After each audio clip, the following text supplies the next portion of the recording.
Selamat sore jemaat Tuhan, apa kabarnya?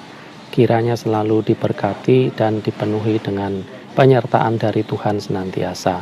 Hari ini saya akan membawakan renungan yang berjudul Keterbatasan Bukan Hambatan.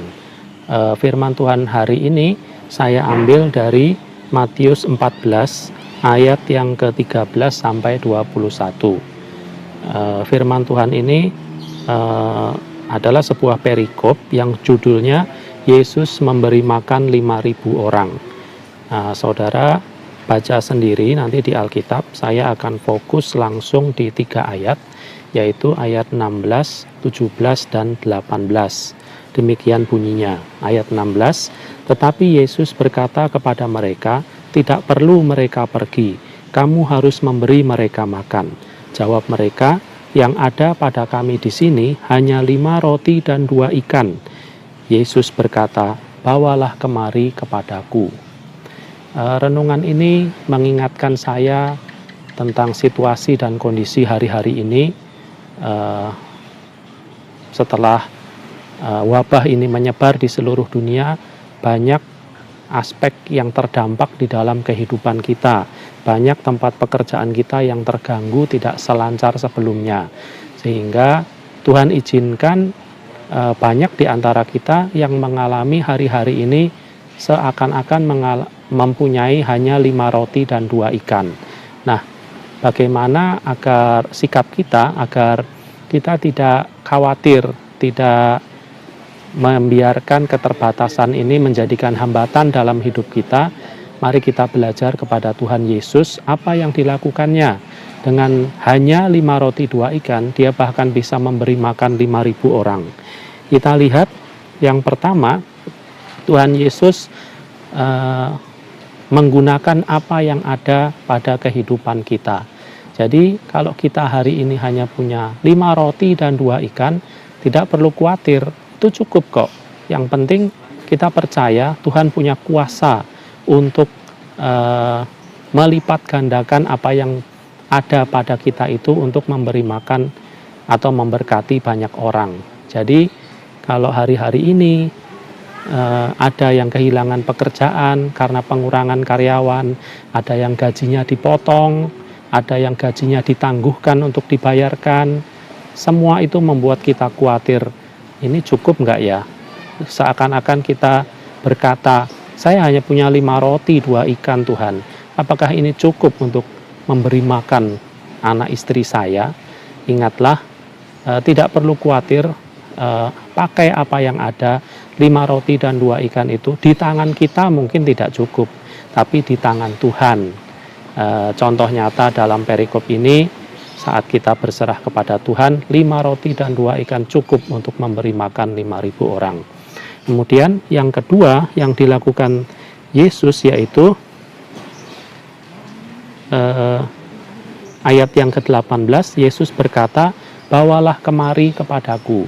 Nah, lanjutan yang pertama tadi, apa yang ada pada kita, tetap yakin dan percaya, itu cukup. Karena apa? Karena yang kedua, mari kita bawa apa yang ada itu kepada Tuhan. Nah, saat kita membawa semuanya kepada Tuhan, apa sih yang nggak mungkin buat Tuhan? Tuhan tinggal bilang, jadilah A, maka A itu jadi. Seperti yang kita baca di kitab Kejadian, dengan berfirman saja, seluruh isi semesta ini bisa diciptakan.